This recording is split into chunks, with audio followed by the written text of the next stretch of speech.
जय हिंद साथियों, आज का जो हमारा टॉपिक रहेगा, इस टॉपिक में हम समझेंगे कि पंजाब में जो बाढ़ आई है इसका क्या कारण हो सकता है। क्या हमें सरकार पहले बता सकती थी कि इस बार इतनी बरसात आएगी कि नहीं आएगी। और साथ में हम ये भी जानेंगे कि भारत के अंदर एक आने वाली ऐसी जलवायु जिसका नाम, एक का नाम अल नीनो, एक का नाम है ला नीनो, ये सब क्या है। साथ में हम ये भी जानेंगे कि सरकार हमें किस प्रकार से पहले ये जानकारी दे सकती है। खासकर किसान भाइयों को ये वीडियो पूरा देखना चाहिए, जरूर देखना चाहिए, आप ही के लिए बनाया है, क्योंकि किसान हमारे देश की आन बान शान, और 2 नंबर पे फौजी, ये सब जब दोनों एक मिल जाते हैं ना तो हमारा देश बनता है भारत। समझ में आ रही कि नहीं आ रही? तो करते हैं शुरुआत। देखिए भी, आप अभी वर्तमान में देख रहे हो भी पंजाब के बहुत बुरे हालात है भी, और इन हालातों से लड़ रहे हैं पंजाब वाले लोग बहुत ज्यादा भी।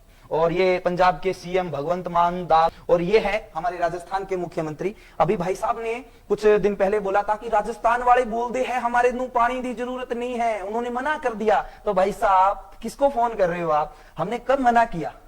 सीएम साहब आप इनसे बात करना कि हमने कब मना किया आपको पानी, हमारे को पानी की जरूरत नहीं। बड़े अच्छे से बोलते भाई साहब, आप अगर आप अपने राज्य को ढंग से नहीं चला सकते तो इस्तीफा दे सकते हो, कोई बड़ी बात नहीं है। लेकिन आप अपने लोगों को इस राजस्थान के खिलाफ क्यों भड़का रहे हो? हमारा पूरा भारत है एक ही। आपको पता है आपका पंजाब अलग नहीं है, वो भी हमारा हिस्सा है, हमारा ही है, सब हमारा ही है। समझ में आ रही कि नहीं आ रही? तो भाई साहब कुछ भी बोल देते हैं भी। तो पंजाब के लोगों को भी सोचना चाहिए कि भाई आप क्या बोल रहे हो यार, अपने राज्य की ओर ध्यान दीजिए ना। जो लोग इस समय बहुत तकलीफ में हैं, उन लोगों के लिए अच्छा काम करिए ना। आप जो गरीब लोग हैं ना, उन्हें एक एक गाय दे दीजिए, उनसे भी उनका बहुत बड़ा गुजारा हो जाता है। ऐसा नहीं बोलना चाहिए भी। समझ में आ रही कि नहीं आ रही? किसी को कोई दिक्कत नहीं ना? तो ये इनका बयान था, आप देख ही रहे होंगे अभी वर्तमान में सोशल मीडिया पे बहुत ज्यादा वायरल है भी। देखो भी, बहुत बुरी हालत है। बाढ़ एक ऐसी चीज है, बरसात पानी एक इतना खतरनाक होता है कि किसी को नहीं छोड़ता है, लोगों के घर डुबो देता, उजाड़ के छोड़ देता है, बहुत भयंकर है। और फिर इसमें पंजाब में बाढ़ आई है। पंजाब में तो वैसे ही नदियों का रास्ता रहा है, 5 नदियों का रास्ता रहा है पंजाब तो बहुत प्राचीन समय से ही। अब अपने समझते हैं कि एल नीनो और ला नीनो क्या है और इनका प्रभाव हमारे भारतीय जलवायु पर कैसे पड़ता है। ये एल नीनो और ला नीनो 2 जलधाराएं हैं, जिसमें एक जलधारा है ठंडी, एक जलधारा है गर्म। समझ में आ रही है? अब सबसे पहले अपने एक जलधारा को उठाएंगे, उसके बाद में दूसरी जलधारा को उठाएंगे, तो ये कैसे प्रभाव डालती है आप समझ जाओगे। देखिए भी, ये वाला जो है ना क्षेत्र, यहाँ एक देश पड़ता है पेरू। इस पेरू के 180 किलोमीटर इस साइड में एक समुद्र पड़ता है जिसका नाम है प्रशांत महासागर। इस प्रशांत महासागर से एक चक्रवात का निर्माण होता है, एक चक्रवात उठता है हर 4 साल बाद में, भयंकर चक्रवात, जिसमें 2 प्रकार की जलधारा, एक गर्म और एक ठंडी। मान लो पहले हम गर्म जलधारा को उठाते हैं, और गर्म जलधारा को बोलते हैं एल नीनो। जिस साल इस पेरू के जो प्रशांत महासागर है, यहां से अगर उठा क्या भी एल नीनो, ये गर्म जलधारा ये यहां से शुरू होगी भी, और घूमते घूमते ये सीधा सीधा ये कहां प्रवेश कर जाएगी? हमारे हिंद महासागर में प्रवेश कर जाएगी। जिस महीने ये प्रवेश करेगी उस महीने इस हिंद महासागर में हमारे जो बादल है, बादल मतलब हिंदी मानसून, बादल एक ही होता है, वो इंतजार कर रहे होते हैं किसका? हवाओं का। सर समझे नहीं, हमारे को थोड़ा सा डिटेल से बताओ। यहां से गर्म जलधारा उठी जिसका नाम है एल नीनो, ये सीधा सीधा ऑस्ट्रेलिया इस तरफ से होती हुई कहां प्रवेश करेगी? सीधा सीधा प्रवेश करेगी हिंद महासागर, जहां हमारे बादल इंतजार कर रहे होते हैं किसका? हवाओं का। सर क्यों हवाओं का इंतजार कर रहे हैं? हवाएं कहां गई हुई है? बिल्कुल, देखिए प्यारे विद्यार्थियों, जून के महीने में सूर्य कहां रहता है? भारत के अंदर सीधा चमकता है। जून के महीने में भारत में भयंकर गर्मी रहती है, तो जहां सूर्य सीधा चमकेगा वहां की हवाओं को गर्म करके ऊपर फेंक देगा। समझ में आ रही कि नहीं आ रही? तो जहां सूर्य चमकेगा वहां की हवाएं तो ऊपर चलेगी, वो स्थान क्या हो गया? खाली हो गया। अब उस स्थान को भरने के लिए साइड साइड से हवाएं भाग कर आएगी और उसको भरेगी, लेकिन भर नहीं पाएगी, फिर गर्म होकर ऊपर चली जाएगी। इस प्रकार से चक्कर चलता रहता है। समझ में आ रही कि नहीं आ रही? तो जून के महीने में सूर्य भारत में होता है, तो इस साइड से हवाएं भाग के आएगी, यानी ये वाली हवाएं भाग के किस तरफ जाएगी? सूर्य की ओर जाएगी। तो सूर्य की ओर जाएगी तो बादल यहां समुद्र पे खड़े इंतजार करते होते हिंद महासागर में, है ना? तो हवाएं आती, वो बादलों को भी धकेल के साथ में ले जाती है, चल चल तेरे को भारत की ओर लेके चलते हैं। और भारत में बहुत बड़े बड़े पहाड़, यहाँ पे खूब आप पढ़ो पहाड़ वगैरह, जलवायु पढ़ेंगे उस समय आपको बताएंगे भी। तो यहाँ खूब पहाड़ वगैरह रहते हैं जिससे बादल टकराते, बरसते, टकराते, और भारत में अच्छी बरसात हो जाती है। समझ में आ रही कि नहीं आ रही? लेकिन मान लो हर 4 साल बाद में क्या आया? एल नीनो आया, और एल नीनो है गर्म जलधारा। ये क्या करेगी? जो हमारे यहां पे मानसून हवाओं का इंतजार कर रहा होता है ना, उसको भाई साहब गर्म कर देता है। क्या कर देता है? गर्म, यानी यहां जो बादलों में पानी भरा होगा उसको सुखा देगा, आधे से ज्यादा। पूरा नहीं सुखाएगा, लगभग 70% सुखा देगा, बचा कितना? 30%। अब क्या होगा? अब हवाएं आएगी, बादल तो बने हुए, उन बादलों को लेके जाएगी। अब 30% पानी, कहीं बरसात होगी कहीं नहीं होगी, और साल जिस साल एल नीनो आएगा ना, उस साल भारत के अंदर सूखा पड़ जाएगा। बात समझ में आ रही कि नहीं आ रही? बहुत भयंकर सूखा पड़ जाएगा। इस प्रकार से बहुत सारे किसान उस समय दिक्कत में होते हैं। तो जिस साल अल नीनो आएगा उस साल हमारे यहाँ ये प्रशांत महासागर, ये जो हिंद महासागर है, यहाँ की जलवायु गर्म कर देगा।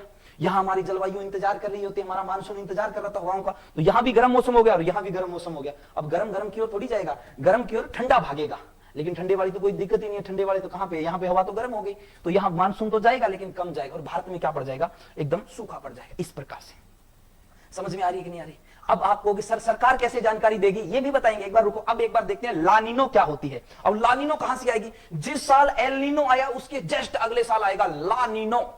वो कहां से उठेगी सर? गर्म जल, वो जलधारा कहां से उठेगी? वहां से ही उठेगी जहां से क्या आया था नीनो, यही पेरू तट से होते हुए सीधा सीधा यहां से पूरा ऑस्ट्रेलिया से होते हुए किस तरफ आ जाएगी? हिंद महासागर में। और ये जो ला नीनो होती है ना, ये ठंडी जलधारा होती है। इसमें खुद में इतना पानी होता है, बहुत भयंकर पानी होता है। ये पानी लेके चले आता है, अभी कहां पे चले आता है? हमारे हिंद महासागर में। जो मानसून इंतजार कर रहा होता है किसकी ओर जाने को? भारत की ओर। उसमें जाके मिलता है और मानसून, भारतीय मानसून कैसे है? सब ठीक है, हाँ यहाँ ऑस्ट्रेलिया सबका मानसून चल जाता है और यहाँ पे खूब क्या कर देता है? पानी पानी हो जाता है। अब इंतजार होता है तो केवल किसका? हवाओं का। यहां सूर्य आया और यहां की हवाओं को गर्म करके ऊपर फेंका, भारत की हवाओं को। अब यहां से उन हवा, यहां से हवाएं जाएगी, उस जो खालिस्तान है उसकी कमी पूर्ति करने जाएगी। साथ में किसको उठा के ले जाएगी? मानसून। मानसून मतलब बादल को उठा के ले जाएगी। और भाई साहब इस साल भारत में इतनी बरसात होगी, इतनी बरसात होगी कि बाढ़ आ जाएगी। क्या आ जाएगी? बाढ़। जैसे ये देखो डुबो के मारेगा, इस प्रकार से खूब बरसात होगी, भयंकर।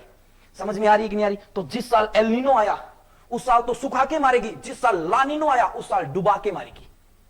समझ में आ रही है? बहुत किसानों को अब देखो, जिस साल एल नीनो आने वाला होता है उस समय सरकार को पहले जानकारी दे देनी चाहिए। कैसे जानकारी देते सर ये बताओ आप। देखिए भी, जब ला नीनो आने वाला होता है या एल नीनो आने वाला होता है तो सरकार कैसे जानकारी देती है? ये एक रडार है, डॉपलर रडार है। इस रडार के माध्यम से जानकारी दे सकती है। कैसे जानकारी देगी? तो जिस समय यहां से एल नीनो चलता है, एल नीनो या ला नीनो चलता है, तो इस पेरू के तट से संपर्क रखिए, भारत सरकार को रखना पड़ेगा। भी यहां से संपर्क रखेंगे तो उसके बाद में इस तरफ आ जाओ भी, ऑस्ट्रेलिया, थाईलैंड, इन सब से क्या रखना पड़ेगा? संपर्क रखना पड़ेगा। क्योंकि जब ये जलधाराएं आती है तो 3 से 4 महीने ले लेती है। इसको बीच में पता लग जाता है ये जब जलधाराएं यहां पहुंच चुकी है, यहां पहुंच चुकी है, पता चल जाता है। किससे पता लगती है? तो याद रखना, डॉपलर रडार से। ये जो रडार है ना आपको दिखाई दे रही है, ये वाली रडार, ये है डॉपलर रडार, इससे पता लग जाता है। अब ये रडार क्या करती है अभी? इस प्रकार से मौसम को कैच कर लेती है। अल नीनो और ला नीनो आता है तो सरकार को पहले ये चीजें बता देनी चाहिए किसानों को। अब बताएगी कैसे? वो तो आपको बता ही दिया, डॉपलर रडार के माध्यम से बता सकती है, पता लग जाता है। उस साल किसानों को बोलना चाहिए कि इस बार अल नीनो आने वाला है तो बरसात कम होगी, तो आप ऐसी फसल को बोइए जो फसल जो मतलब कम पानी में हो सकती है, ऐसी फसल बोइए ताकि आपको ज्यादा नुकसान ना हो। जिस साल ला नीनो आने वाला है तो उस साल किसानों को पहले ही बता दीजिए, आप ऐसी व्यवस्था कर लीजिए कि ऐसी फसल, इतनी फसल न बोए कि बाढ़ से आपका नुकसान हो जाए, पानी से आपका नुकसान हो जाए। क्योंकि इस बार ला नीनो आने वाला है, खूब बरसात होने वाली है, खूब बाढ़ का माहौल बनने वाला है। तो आप पहले से ही व्यवस्था ऐसी करके रखें, साइड में ऐसी व्यवस्था कर लें कि आपका गुजारा हो सके। ये पूरी चीजें सरकार पहले बता सकती है। किसके कारण? ओनली फॉर डॉपलर रडार के कारण। वहां से एल नीनो ला नीनो उठता है, वहां से जिस देश से होकर गुजरती है उस देश से अच्छा संपर्क रखना चाहिए। समझ में आ रही नहीं आ रही? नहीं जानकारी देती है तो वो तो जरूरी हो जाता है। नहीं, सरकार भी तो ये चाहती है कि ये किसान है, फौजी है, आर्मी है, सब हमारे गुलाम बन के रहे। भी सरकार भी तो यही चाहती है कि सब लोग हमारे गुलाम बन के रहे। किसानों को इतना मजबूर कर दिया जाता है कि 500 रुपए के लिए लाइन में लग जाता है किसान, हालांकि पूरे साल तक बोता है, पूरे साल तक फसल की इतनी देख रेख करता है। लास्ट में इसका रेट क्या आता है? 20 रुपए, 25 रुपए आलू, 25 रुपए किलो टमाटर, 20 रुपए किलो। समझ में आ रही है कि नहीं आ रही? तो इस प्रकार से हम जानकारी ले सकते हैं, जब सरकार जानकारी हमें दे सकती है। ठीक है, उम्मीद करता हूं कि आपको ये चीज समझ में आई हो। अब आपको पता लग गया होगा कि इस बार क्या आया हुआ है, ला नीनो आया हुआ है, जो बहुत ठंडा मौसम, ठंडी जलधाराएं होती है और जो हमारे भारतीय मानसून को प्रभावित करती है। और इस बार पंजाब में आप हालात देख सकते हो। समझ में आ रही कि नहीं आ रही? किसी को कोई दिक्कत नहीं। जय हिंद, जय भारत।